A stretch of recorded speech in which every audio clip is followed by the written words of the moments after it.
Hello, everybody, and welcome to Planet SkyFF, the world where everything revolves around £50,000. My name's Suj. And my name is James. Excuse me with the Your cough. excuse, Suj. £50,000 starts now, James. Overhaul 1, quite a big, important part of the SkyFF season. Well, it did start a few weeks ago, mate, but I think in terms of the actual planning, it starts now. Yes. Because the first 3 weeks was really pick a team for 3 game weeks and let it go. Bar, we know obviously some jumped to perhaps Heung-min Son or Harry Kane or had to deal with an injury problem or something. But the proper planning of Sky Fantasy Football starts now. We've got 6 weeks worth where we know the fixtures. They're not going to change unless COVID strikes its ugly arse. And actually, we can see fixtures even beyond that we could lock in all the way up to game week 16, which could potentially help with planning. I say game week 16, match week 16, I should say, because it doesn't necessarily correspond with the actual match weeks and Sky's game weeks. I will always refer to match weeks itself, i.e. this Premier League weekend will be match week 4. I'm guessing it's week 5 in Sky, which it will be. Bugs me out. I'll have to stick to the match weeks because I won't get it right. At the moment, we know locked in by the Premier League, as you mentioned, other than COVID, 7 match weeks worth of fixtures, which includes 20 days, match days, game days. So roughly an average of 3 per week, except 1 week in the middle where we've got we've only got fixtures over 2 days. So we've got a reasonable amount of time that we can plan for. And I think looking at that as a start point for your overhaul team is probably the best thing to do.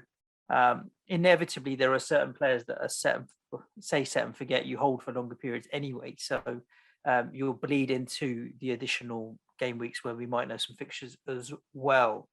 I think a good place to start would be looking at captaincy coverage that we need, because you should always start obviously with needs more than wants. Cover off any single game days that there are, James, and then the other captaincy awkward days, let's call them, where there might not be a clear and obvious. And then we can also look at entry points and exit points for certain teams so that we know we might not need to plan for 7 weeks with a Chelsea asset if there's a good way to get in after 2 or 3 game weeks, for example. And of course, are there any cheeky 2-for-1s and 3-for-1s where we might want to gamble and dive in as well? So talk to me initially around the single game days. Do you think they've generally fallen okay? I thought they were good. There was easy enough to get coverage other than Crystal Palace Brighton, but even Crystal Palace Brighton, I think Webster is a decent option, so I think Webster will likely cover me off. I mean, at the moment, Adam Webster is tracking it in 44% of the top 1,000 teams. 7 million, he's going to be in a lot of teams. And I haven't actually done a draft yet. We just asked each other before we hit record, have you done a draft yet? You said no, and I said no, which might sound a little bit bizarre, and I'm not necessarily recommending it to other people. My take is I just wanted to get all the planning right first, and also get these internationals out of the way, because we've seen certain ones like Virgil van Dijk possibly has a problem, injured, I think, his ankle in the very last minute of Holland's 6-1 win over Turkey last night. You need to keep an eye on that. So I want to get all the internationals out the way first, not do the whole overthink thing. I think that works very well for me in terms of my planning for FPL, was just not to overthink the planning and go too early and, oh, this is my team, and shit, now he's injured, etc., etc. So I'm going to do a proper first draft tonight after the internationals are done and out the way. Webster, I think, in terms of that Palace Brighton, is going to be extremely popular. 7 million. He fits in nicely. It's difficult to argue against the price. There are alternatives. Obviously, you can pay more for Dunk. And I think there are certain scenarios where Dunk might be worth paying more, because Dunk will probably cover Webster, is what I would say. I think Dunk at some point, if it's not this weekend, at some point in the next few weeks, will go back to playing as the central of Brighton's back three, and that will help improve his passing tier numbers, no doubt about it. Webster's doing very well worth it at 7 million. It's not an overthink. I mean, that I wouldn't describe that as a problem. I mean, to be honest, Everton Burnley on Monday is giving me more of a headache than that. Mm. So at the moment, the first single game day will be Liverpool versus Leeds, which is on the 12th, and followed by Everton Burnley the day after. So what are your thoughts around Leeds Liverpool? I mean, most people would start with a Liverpool asset, although it's not necessary, is it? Is it necessary? No, but I look at Liverpool's first three fixtures and think Mo Salah is going to be incredibly popular. And it's probably, I think there's going to be stages this season to back against Mo Salah. I don't think these first three, in my mind, are probably not ones to back against. Leeds away is going to be heavily captained. Crystal Palace at home on the Saturday after. Brentford away the Saturday after that, which there are alternatives. But for example, Chelsea and Manchester City play each other. So I think Salah at Brentford is still going to be very popular. I mean, arguably, the real competition to Salah for the captaincy for the Brentford fixture is either Calvert-Lewin at home to Norwich or a Liverpool defensive player. So I think that necessitates, it's definitely Salah for the Palace fixture, in my opinion. That necessitates that, in my opinion, I probably need to start with Mo Salah. So Salah for Sunday the 12th. And Everton Burnley, Everton are away at at home to Burnley on the 13th. So what are your thoughts around that? Because Everton do have other single game days as well, from memory.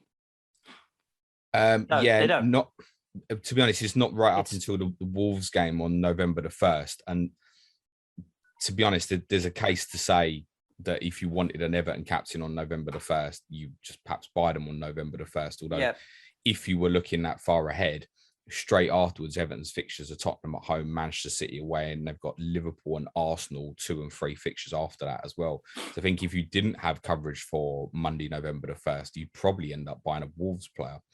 So I think if you were going to have an Everton player for that period, you're probably carrying them right through from now. Now, the obvious one is Dominic Calvert-Lewin's had a very good start to the season. The problem is he's got 2 separate injuries, and we don't really know the status of where he's at the moment, which is a little bit concerning. What you do not want to do is have your captaincy for the first weekend possibly ruled out. Now, I think he probably will end up being the most captain player, and I wouldn't be surprised if a lot of people actually move to him on Monday if he's in the team, which is not something I'd recommend doing, making a transfer on the first weekend, unless you've got an injury. So it might be that I'm defaulting elsewhere. Then the options aren't great. I think for me, Pickford is the one that stands out. It might be where I go, yeah. 4 of the first 5 are at home, and that's, excuse me, Burnley, Norwich, West Ham, Watford. I don't think that's too bad. They are away at Manchester United. 4 of the first 6, isn't it? But it's 4 of the first 6, and then the Wolves away fixture is obviously afterwards. So I don't mind. I think Pickford is the one I'm going to go to. The differential there between a price differential between Pickford and some of the others that I might prefer is also smaller than it may be in the midfield or strikers bracket. I don't feel like Luca Dean's worth the money. No, he's not at all. So I think Pickford is the default for me, and that covers me off on the 13th quite comfortably. I think the one that would potentially do well is Michael Kane, but he's by no means a lock in that team. He probably will play on Monday night. He's 8.3. I'm not sure I'd want that overall. Pickford, he's 7, and he's at that kind of mid-price goalkeeper that it's relatively easy to jump around if you need to as well. I think, I like what you said. The fact that there's 4 or 6 out at home, conceivably 3 of those 4 could get relegated. That's decent, actually.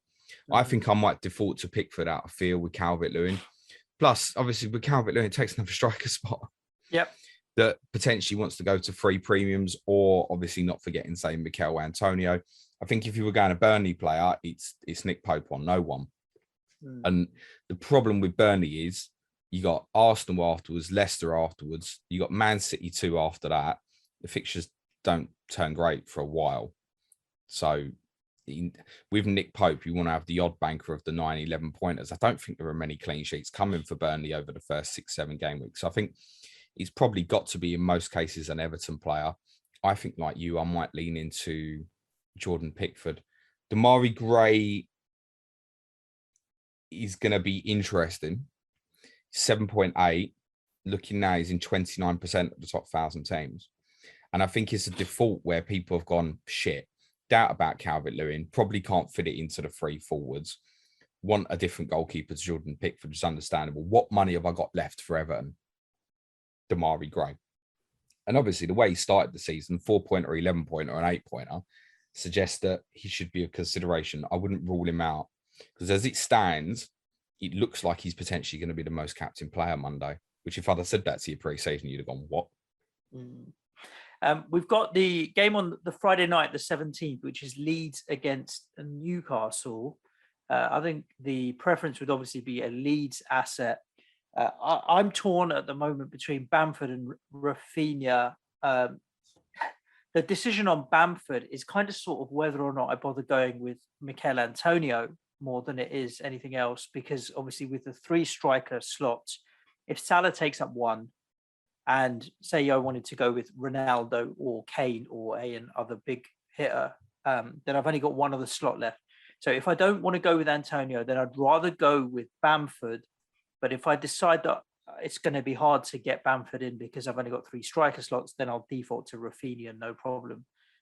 So yeah, I'm kind of torn at the moment. My preference would be Bamford, also because I like the fixtures after the West Ham game as well. Watford, Southampton, Wolves, Norwich.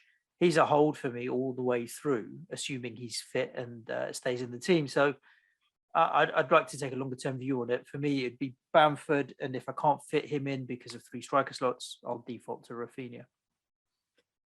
Yeah, I think it'd be Rafinha for me. That's what I've got in my head. Callum Wilson would be the only one of interest from Newcastle at the moment. Problem is he's potentially got a niggle as well. And if you look further ahead at Newcastle's fixtures, although they're not bad, there's nowhere where you're using that as a captaincy unless the Brighton away fixture drops on a Friday night again in Matchweek 11, which is one of 5 fixtures where that's a possibility, actually. And they do have a good run, actually, ironically, from there, from Matchweek 11, Brighton, Brentford, Arsenal, Norwich, Burnley, which means if you go over Callum Wilson, is he staying in there? It's hard to make the justification to go Wilson over Antonio, even with a potential captaincy day, isn't it? I think. Yep. So, therefore, it's got to be a Leeds player. Rafinha could miss this weekend. We haven't got the confirmation yet on what's going to happen to these Brazilian players who were originally called up. And even though we know that actually, because of the law in Brazil, they couldn't have played anyway, if FIFA are still potentially going to suspend these Brazilian players. Now, I think we should know by end of Thursday latest. I would take the view that if Rafinha was going to miss Liverpool, but definitely going to be available for Newcastle, I think I'd probably still start with him. Because the reality is just don't necessarily think about it of him missing a game. Just think about it as his start. It's match day. It's the 4th single day, basically. So getting him in, kind of missing one game and then buying him is not ideal. I think I would just still start with him, even if he's out for the Liverpool game. I think he's the outstanding one. They've got a great run of fixtures: Newcastle, West Ham, Watford, Southampton, Wolves, Norwich to follow. There isn't another one where you probably want a captain until Sunday the 31st is a possible day that I wouldn't say is being overlooked at the moment, but is worth considering. Leeds go to Norwich while West Ham go to Aston Villa. Now that's weeks away, but I'd definitely like to have the choice between 2 without breaking my team on something. And I don't really want to be entering Leeds then, because you've got Leicester, Tottenham, Brighton, a few more difficult fixtures following that. It's kind of Norwich is the end of Leeds' really good stretch. So it's arguable you possibly even want to disappear to Wolves or Everton, perhaps Trincao or Adama Traore the next night for Wolves Monday night game. So I think Rafinha is the one I got in my mind. I think Diego Llorente at 7.1 is currently fit and he's interesting. I think you'll get passing tears. I think Leeds defend much better when he plays. Bamford, another one. Yes, okay, captaincy Friday night. Do I want to pay £1 million more for him than Mikel Antonio? Personally, I'm not convinced on that. Even with that good run of fixtures, because of the power of the other premium forwards now, you're not going to stick the armband on Patrick Bamford at any other point. There's nowhere it'd even be considered until that Norwich fixture on the 31st. So I think for me, it would be Rafinha. Or if people have an idea that they want to go, one suggestion might be leave the money in the bank and go, for example, Bamford first 2, particularly if Lukaku's out this weekend, and then go to Lukaku on Sunday the 19th for Tottenham away. He's realistically, it's the entry point for, it's awkward, but it's the proper entry point for Chelsea if you're not starting with them. I think Rafinha for me. We've got another single game day on the 27th, which is Crystal Palace Brighton that we mentioned. Now, Webster, or a Brighton asset, is a standout. For those that are looking a bit further afield, you might think this is kind of like a three-way domino. You might think Crystal Palace have got another single game day a week later, or 2 weeks later, sorry, against, it ended up being 3 weeks later against Arsenal. So you get 2 captaincies out of Crystal Palace on single game days. But then Arsenal actually have 2 single game days. So for the Crystal Palace Arsenal game, you're better off with an Arsenal asset because you can then captain them against Aston Villa as well. And they start quite well with Norwich and Burnley and Brighton as 3 of the games before that. So to cover off the Brighton Palace game, I'll stick with Webster. And I think I'll actually end up with a Ben White, possibly to cover me off the Arsenal coverage, which is good early fixtures. Captaincy coverages a bit later on. And if I wanted to come off Ben White after that Aston Villa game before they go to Leicester, I could do it. Yeah, Palace is not on my thinking. I think Gallagher is going to be in a few teams. What's Gallagher's ownership at the moment? So there should be some interest. No idea, but I will pull it up for you. I'll beat you to it. It's Conor Gallagher, 4.5% of the top 1,000 at the moment. And we don't normally mention top 1,000s, by the way, this early in the season. But I think so many good players have started so well. Actually, it's given you an indication of what's happening more than it normally would at this stage of the season. Palace is a no. I see people mention Gator. The reality is Palace have got Tottenham, Liverpool first. After Brighton have got Leicester. Okay, then it's Arsenal away. You want that to be your captaincy coverage? Get over the Arsenal start. Honestly, Arsenal, I'm pretty confident will still finish top half. It might be towards the bottom of that top half, but they'll improve. They've got good fixtures. 2 weeks after, they got Man City away as well. I don't really think I want any of Vicente Gaya. I wouldn't be using him for the Newcastle home fixture. Looks attractive from a captaincy perspective. 0 chance of that. So Gator, a no. What I'd actually prefer is the 2 options. One, what you said, is you start with an Arsenal player. And I think the 2 outstanding options are the one you said, Ben White, as long as he's cleared to play this weekend at 7.8. Or for those feeling fruity and want to ruin their season early, Pierre-Emerick Aubameyang at 10.3. Because there is a case, if it came out that Solskjaer said, look, Ronaldo's not starting this weekend and Lukaku is out, there is a case to say that suddenly Aubameyang is very interested for the captaincy this Saturday. Now, for me to think that, I would want to know that those 2 players ain't starting, basically. And then it might change my thought process. I can't see me starting with Aubameyang personally. But Norwich, Burnley, Tottenham, Brighton before Palace suggests that you shouldn't be frightened if there is a player you really believe in. I think like people like Emil Smith-Rowe at 7.5 might be someone who just slots into that midfield area because he becomes affordable, and then you can make a decision when the fixtures come round. I suspect my plan will be I will buy an Arsenal player when it comes round. You've got the Palace game on the Monday and then the Villa game on the 22nd.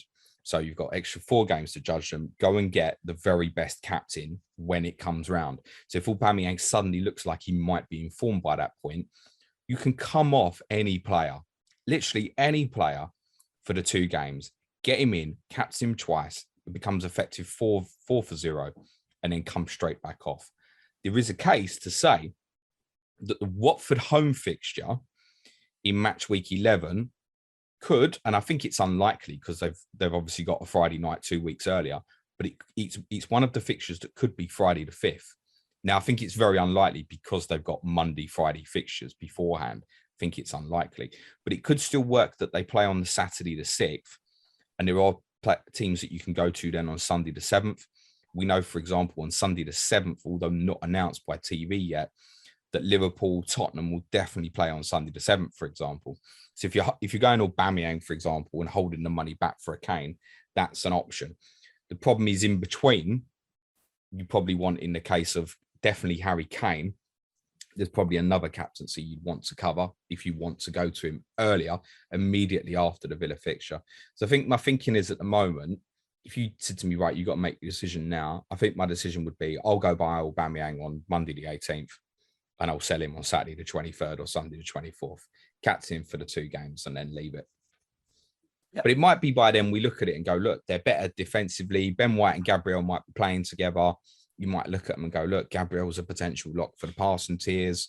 Because if you go in for just the 2 games, literally, and you're coming straight back off, it opens up everybody to be available, irrespective of money. You can go Diaz to Gabriel for 2 games. Doesn't matter which player you came off. You want a transfer to be worth 10, 15 points. You're using 2 in this situation. So it doesn't fill me with excitement. I'm more likely to start with Ben White. And also, I mean, Ben White's a good price in this, right? Can obviously, you can use it as a chain move as well. So it might be that, so for example, let's take Ronaldo, right? So Ronaldo's got Newcastle, West Ham, Villa, Everton, Leicester away. You come off Ronaldo to Aubameyang, for example, which sounds ridiculous, but bear with me, on Monday the 18th.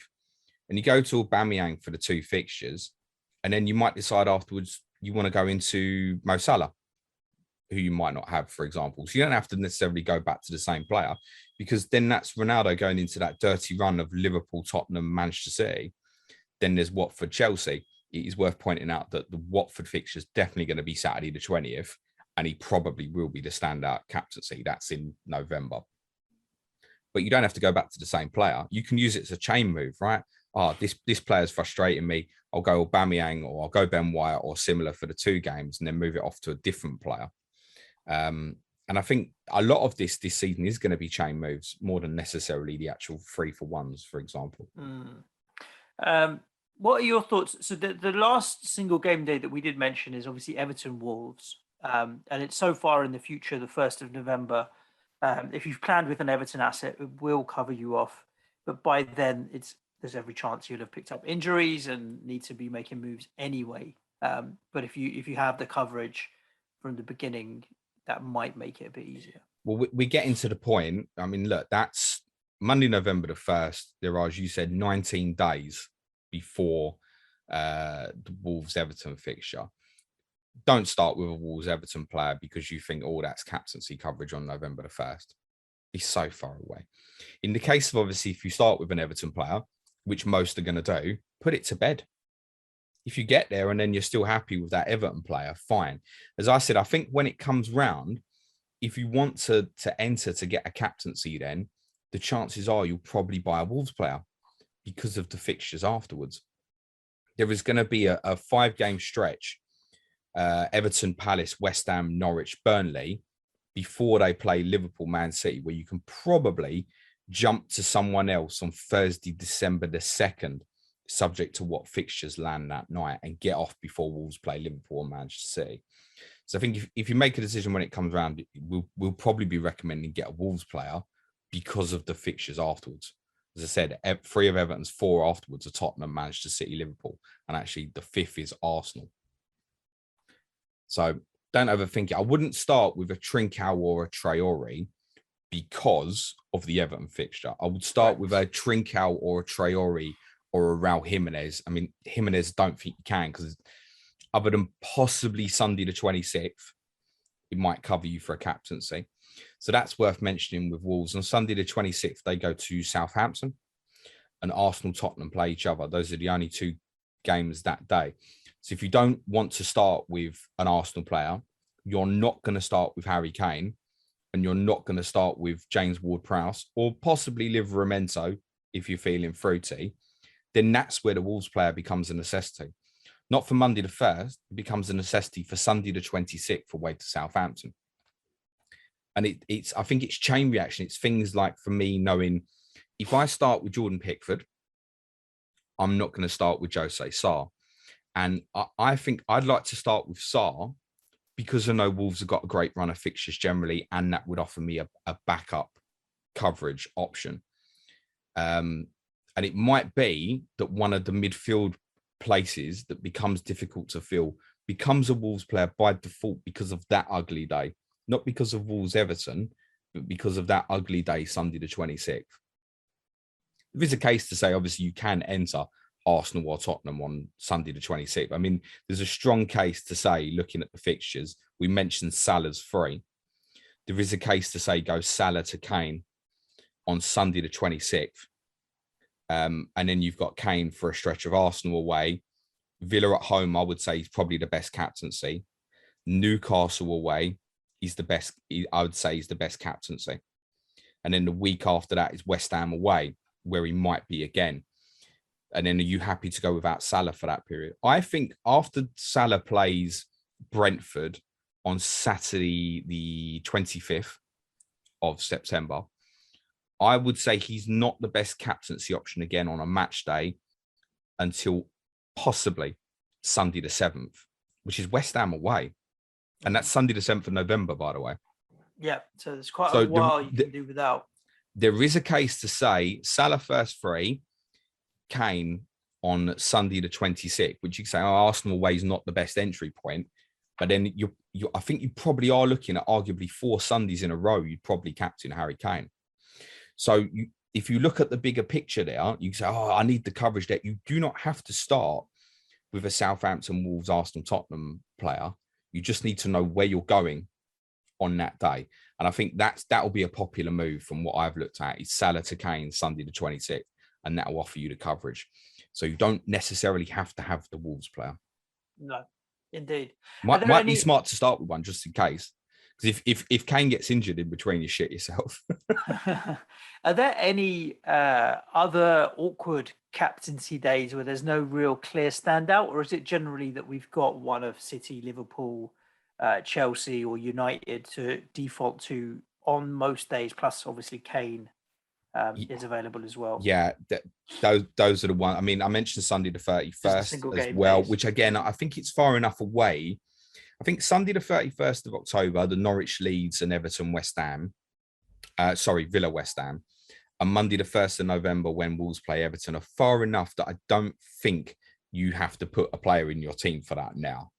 And we've even said, look, Sunday the 26th, don't necessarily be blinded to, oh, I have to have a Southampton or a Wolves player. Like there's options, Salah to Kane. You might even decide, because of the 2 captaincy days for Arsenal that we've mentioned that come fairly soon afterwards, you might argue to go Salah to Aubameyang. I mean, in that period, you'd get Aubameyang then for 3 captaincies over 4 days, which becomes effective of, 7?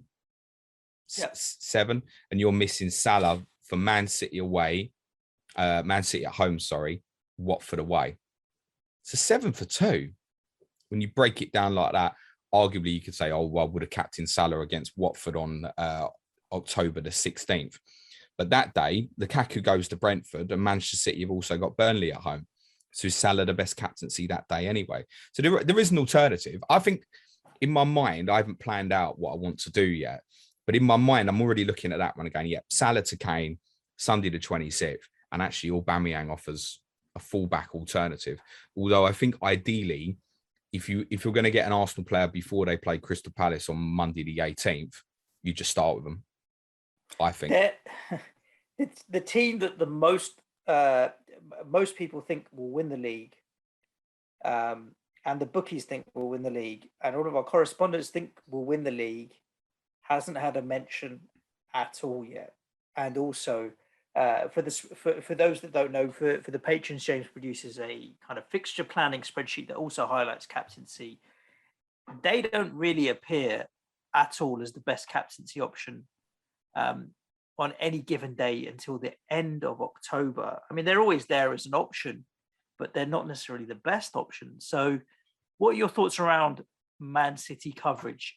You're going to have one and just lock it in maybe a Diaz, or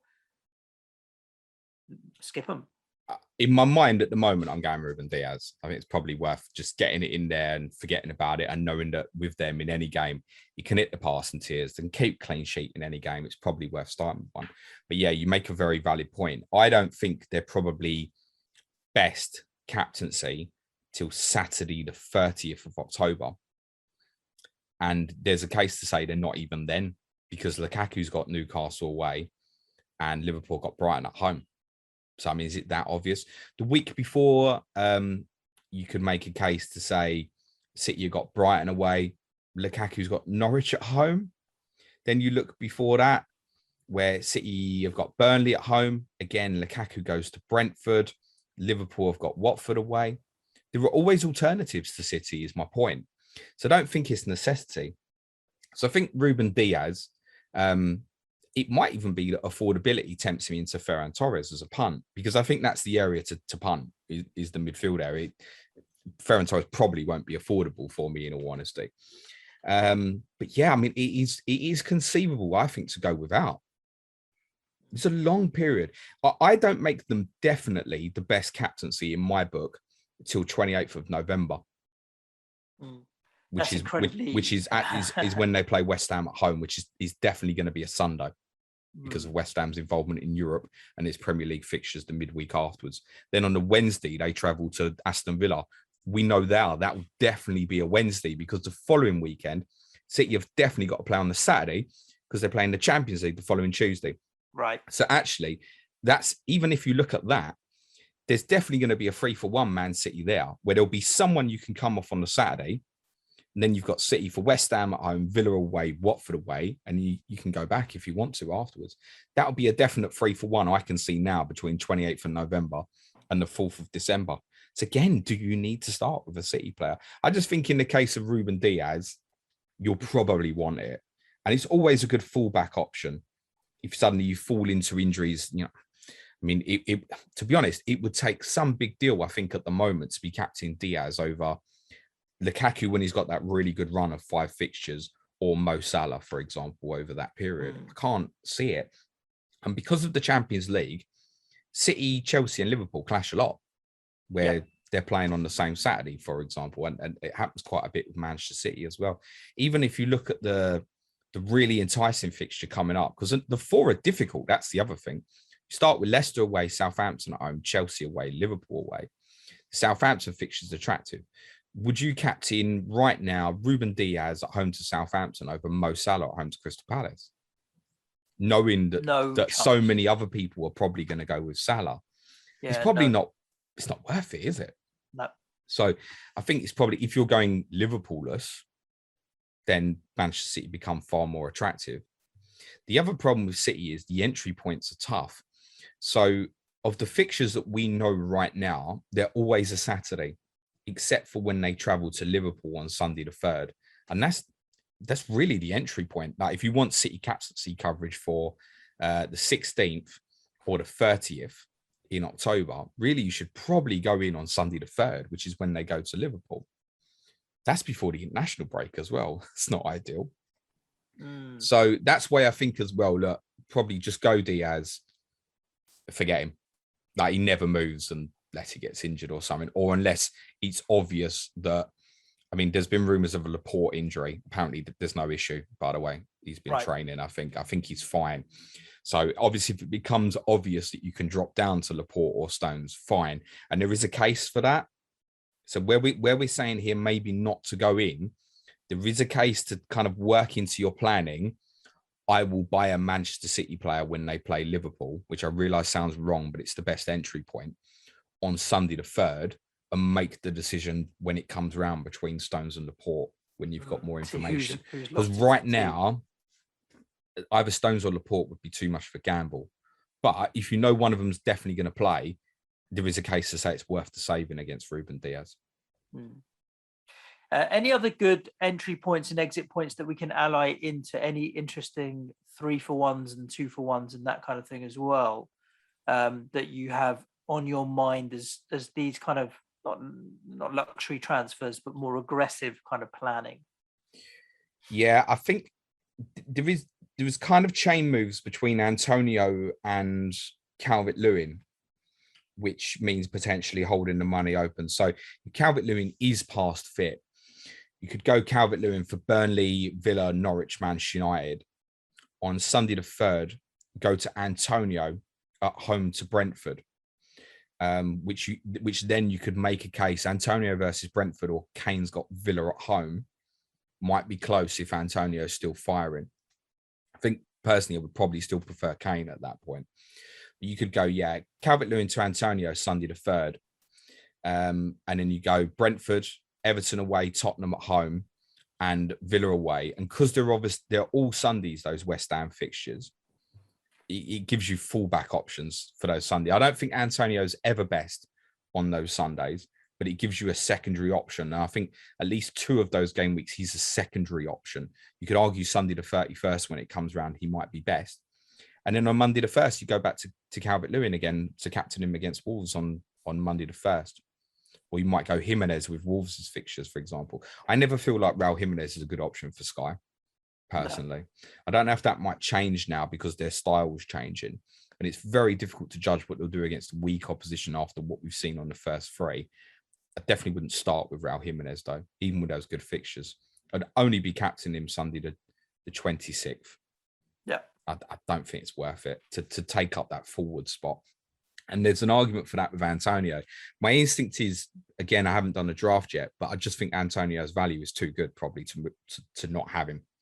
And know that in almost any game, he's a fallback option. Because how many times do we say it, Suj? You return against anybody. Yeah, exactly. No, look, if you've got a coverage that day, fine, just close your eyes. As long as he's fit, stick the armband on him. And West Ham's fixtures aren't horrendous. I mean, you could make a case to be captaining fairly regularly other than Sunday the 19th when you host Manchester United. And actually, even that day, if you've decided to go Ronaldo, Lukaku and Kaneless, stick it on him. Yeah, that game now, potentially, if Ronaldo doesn't play this weekend, could be the return of Ronaldo. And I'm not exactly very excited about that, James. Ronaldo, I think my instinct is I've got to start with him if he's going to start this weekend. And my plan would be to captain him this Saturday. And I think and keep Fernandes as well, or no? Not have Bruno? I think because of the necessity for premium players in this game, I think having Ronaldo and Fernandes. When are you going to captain Fernandes over Ronaldo? You won't, but again, Ronaldo's a striker, mate. So you've got a restriction of spots. If you're keeping Salah and you've earmarked Salah to Kane, as you'd mentioned previously, then are you earmarking Ronaldo to Lukaku? Possibly. Just one point on Ronaldo. So Ronaldo had 69 shots on target last season, which for me suggests there's going to be shot tiers. To compare that with the other premium forwards, Mo Salah 52, Harry Kane 53, Lukaku 48. So that's significant. Remember, we're getting extra tier points here for shots on target.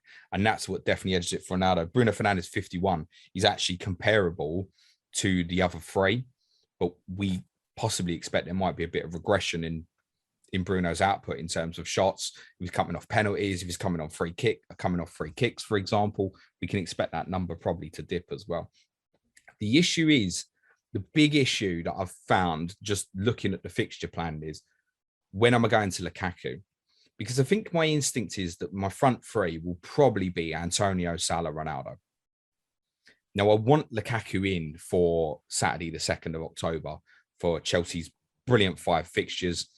Very conceivably, you could captain Lukaku for the 4 Saturdays in a row. They've got fixtures. He's arguably the best for all of them. And then it's Burnley at home is the 5th fixture. We don't know yet what day that will be. I think it's highly likely that will be a Saturday as well. And then there's possibly an exit point to move back to a Salah or a Kane on Sunday, the 7th of November. The problem is the entry point. As I said, if I'm looking at the first 2 weekends, Chelsea's the only one I can make a case, I think, for entering, like I said, when Chelsea play Tottenham on Sunday the 19th, is to come off someone. So you can't go Ronaldo to Lukaku. That doesn't make sense because Ronaldo's also playing Sunday the 19th. Do you want to sacrifice Salah before that Brentford fixture? I don't think you do. So there is a rare case, I think, to arguably suggest that you actually just buy Lukaku on October the 2nd. And it might be something we need to consider doing more this year. Is just look at it and say, do you know what? Sod it. I'm getting to the point where you go Salah to Lukaku on Saturday the 2nd because Salah's got Man City on Sunday the 3rd. And you go, do you know what? I need the best captaincy on Saturday the 2nd. I'm going to go to him. The one point I'd say on Lukaku is I expect that his shot volume numbers are going to be less than the other premium forwards.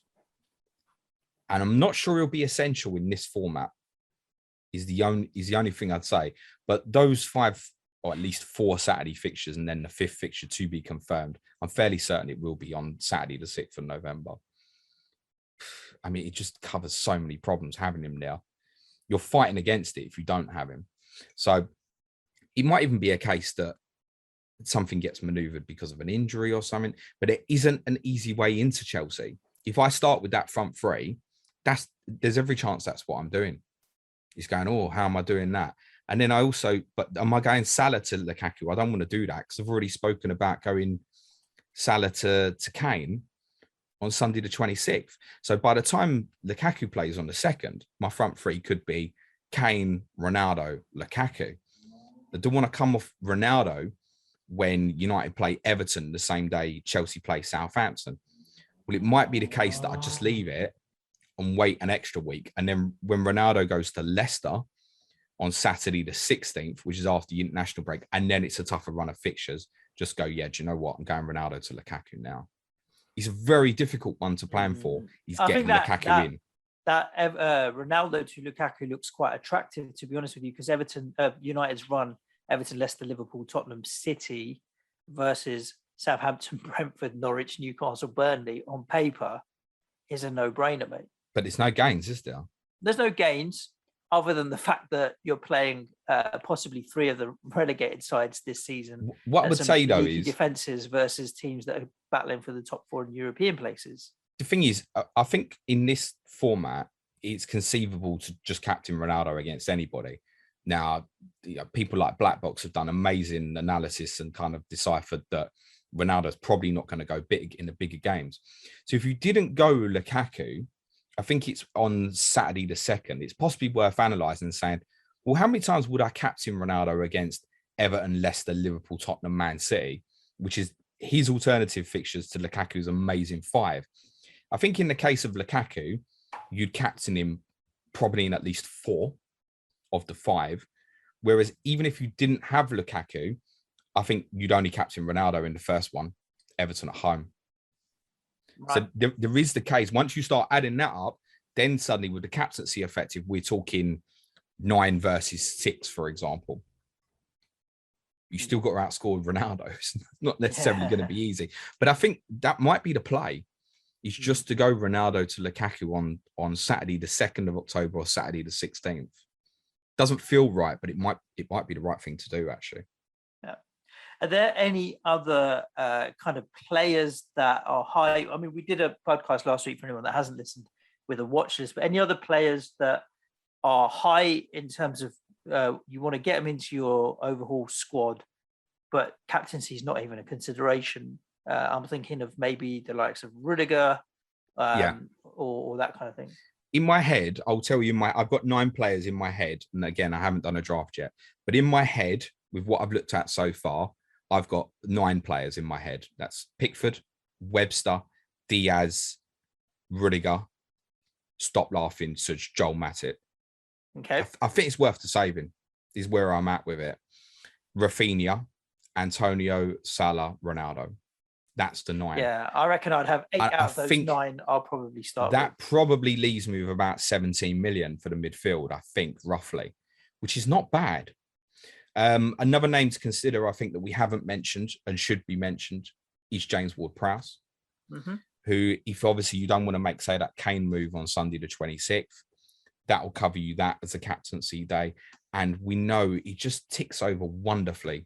James Ward-Prowse. He's probably a player that if you put him in, it's a real problem area, that midfield area. You put him in, close your eyes, forget about it. Know that he could hit you, tackle, passing, shooting tier in any game, basically. And he won't hit them that often, but he will tick over lovely for captaincy. And there are some days in the fixture plan that we can't see yet that might be a problem.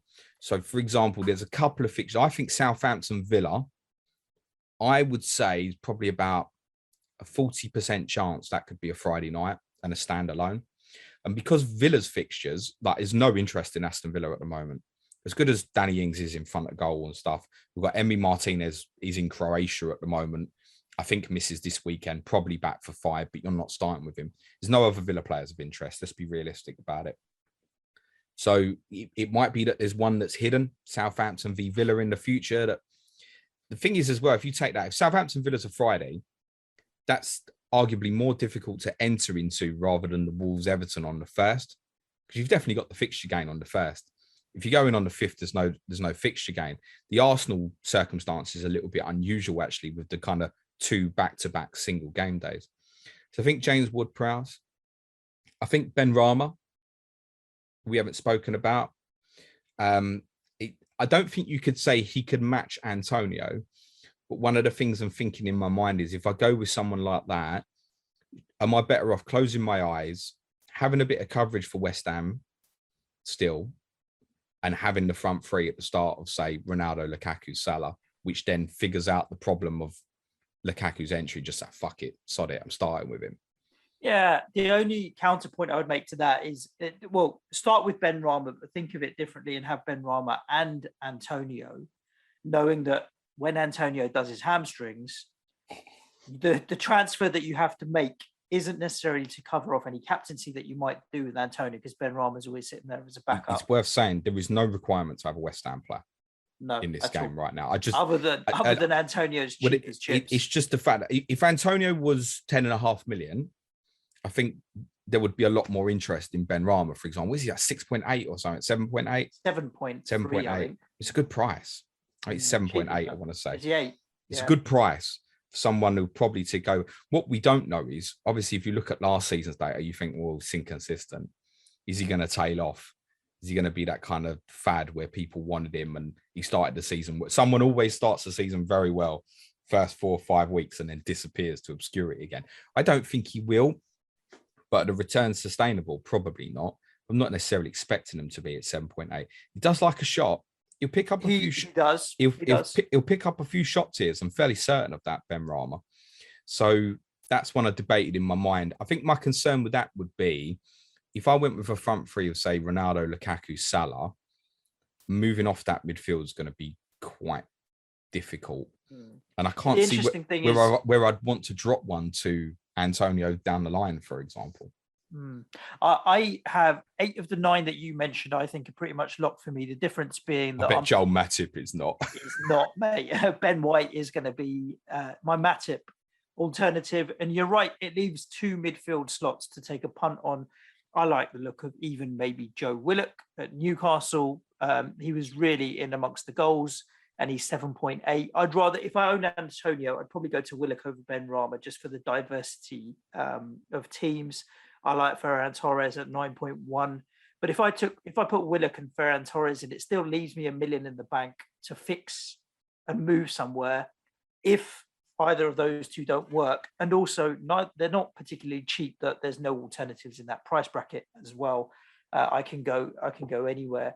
It means the power's in the attack and the defense, not the midfield necessarily, other than Rafinha for captaincy. Another team we haven't mentioned is Leicester. Mm-hmm. Any thoughts on people like Suj? No, he's been garbage. Like, I could see him losing his place. I tell you what they have as well, Leicester. They have kind of paired fixtures. There's some symmetry in their fixture scheduling, which does mean they're a team you should keep an eye on. So obviously they play on the Saturday in the first weekend, but then it's Sunday, Saturday, then it's Sunday, Saturday, then it's Sunday, Saturday, then it's Sunday, Saturday, then it's Sunday, and then there's midweek fixtures. So there are plenty of hop on, hop off opportunities where I think Leicester, again, they're a team that you can attack almost any Sunday if you want to. So again, I don't think they're a necessity to start with.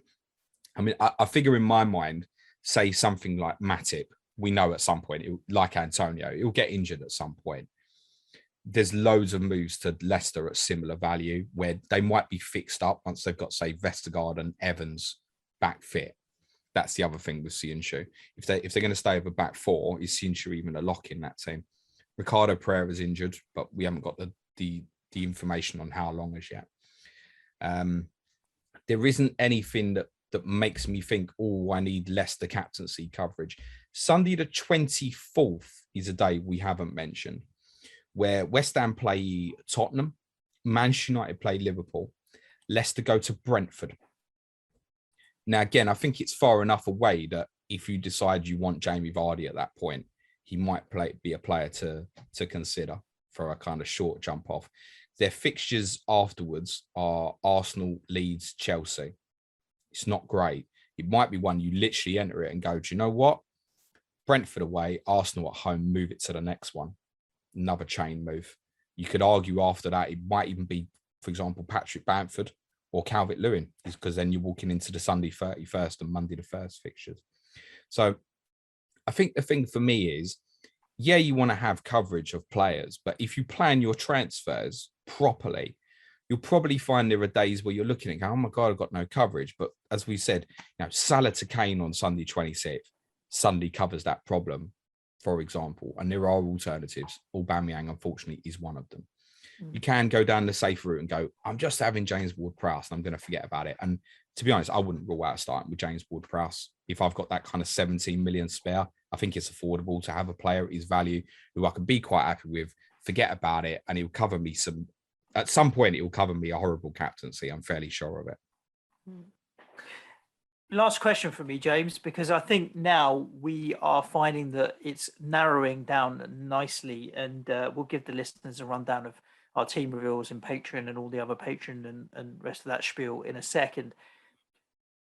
By the end of October, which is the fixtures that we know, so these 7 match weeks, 20 game days, how many transfers do you think you will use, would you be happy with? Up to when? Having used end of October. So what end we of know, October. I'd see me going Salah to Kane on the 26th. Just the one? Yeah, I think so. And Ronaldo to Lukaku? It's possibly then in October. Oh, sorry. So I'm talking end of October. End of October. So what we know, which is the 7 match weeks and the 20 game days. I think in my mind, because you're going to have, I mean, look what happened last year, right? We had Virgil van Dijk injured after game 1, right? The first game after Overhaul, injured, bang, got to change my team. So shit's going to go wrong. So as I don't even know my full team yet to properly answer that, but I don't think many. Yeah, I think the likelihood 2 or 3.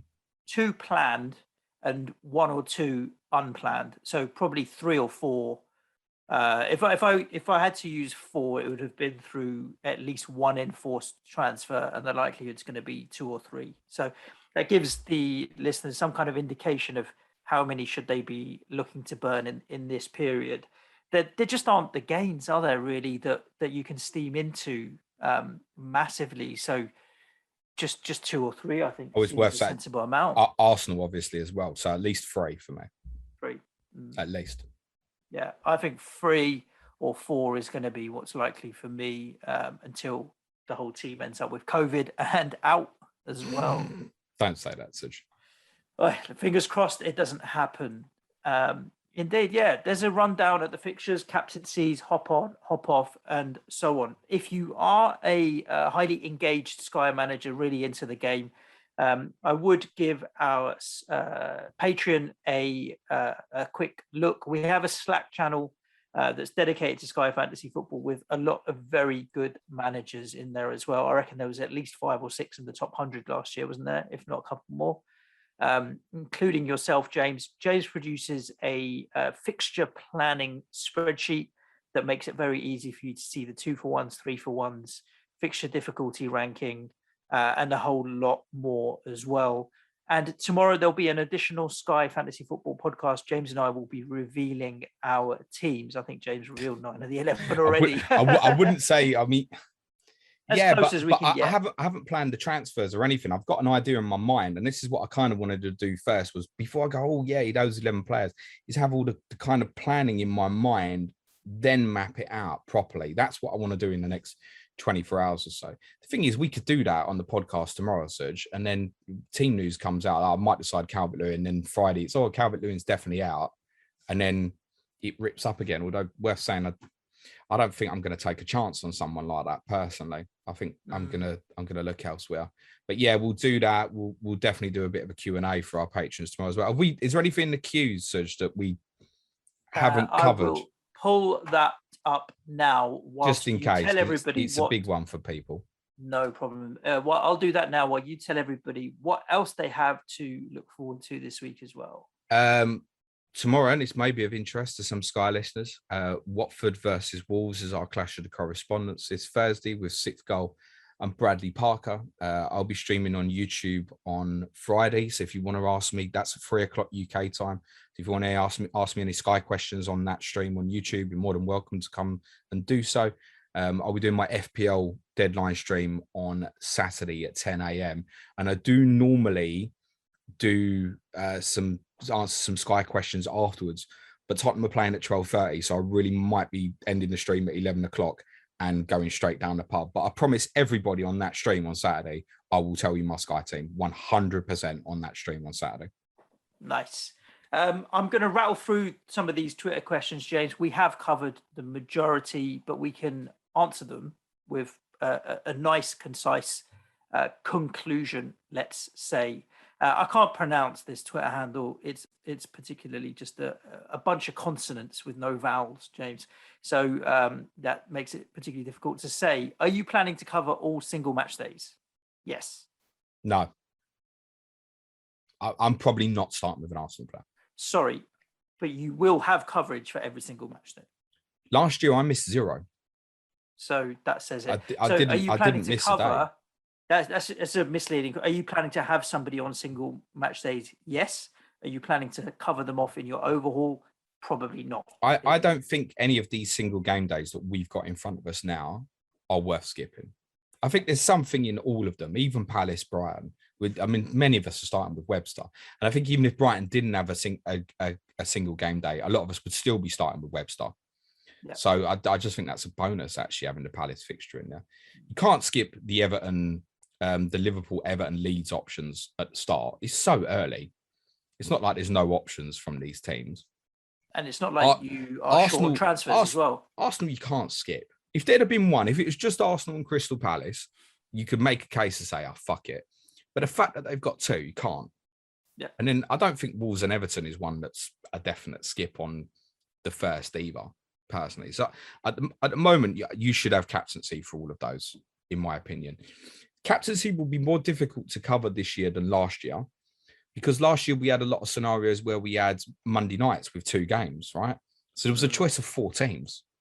So there will be some this year, I'm sure, where we have to look at it and go, fuck it, it's Watford v Norwich, bollocks. As we said last week, by the way, just briefly, there's a lot of cheap options at Watford that once I sit down and look at my team, I might be like, oh shit, I should have one of them. Possibly, but it wouldn't be a want. It would just be a kind of filler and say, do you know what, sod it. I mean, if I ended up going, say, Ronaldo, Kane, Lukaku, it might be that I would need an Atebo or Truce de Kong, for example. And I have seen some teams knocking about, particularly with Truce de Kong, actually. That would be a player, wouldn't it? Lucane, yeah. Lucane, smash the 2 of them into one human. Gary Mantle wants to know if Richarlison's a good option for Everton coverage, even if DCL gets past fit. Not for me. Dragos, with so many premium forwards and defenders, is it okay to go for a low budget midfield? I'm not likely to have any midfielder over 10 million, and it could even be that they're all less than 9 million. I think it's telling that I said I've got 9 players in my mind, and I picked one midfielder, and that's Rafinha. It's not a premium. So yeah, I mean, it's the scraps at the end. I don't know if as I said, I think the team I got in my mind, I reckon roughly is about 17 million left for it. I mean, is it affordable for me to have something like Ward-Prowse and Mount, or Ward-Prowse and Torres? I'm not sure, actually. I'm not sure.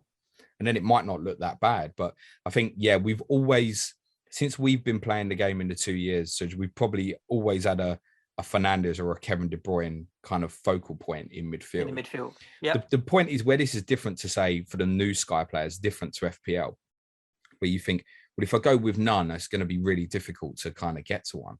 Well, listen, if you need to go to Kevin De Bruyne, if that shows itself, and I'm sure there'll be a period where during the season we talk about Kevin De Bruyne, you can use one of the forward slots to get to him, right? You go 4-4-2 for a bit and just work it from now. I'm sure that'll be a viable thing at some point where we go, do you know what? I've got to go 4-4-2 here for a couple of weeks, for example. Yeah. Dragos also wanted to know whether Cristiano would be on penalties and free kicks from now on, and if he is it worth having Bruno? Well, again, I think it's telling that neither of us are going to go with Bruno if we start with Cristiano. And I just think with Ronaldo in this format, the shot volume suggests that in the games where you think he could go off, he is worth having and probably not someone you should do without when they're playing teams like Newcastle. There is a case, as we said, to come off, and I think it's very viable to come off Ronaldo for a long period. I think that's viable, and we can't see that full period yet. Like once we get into December, if he's fit, he's got to be in the team. It has to. His ownership in December, if he's fit, will be unbelievable. I'm certain of it. Yeah.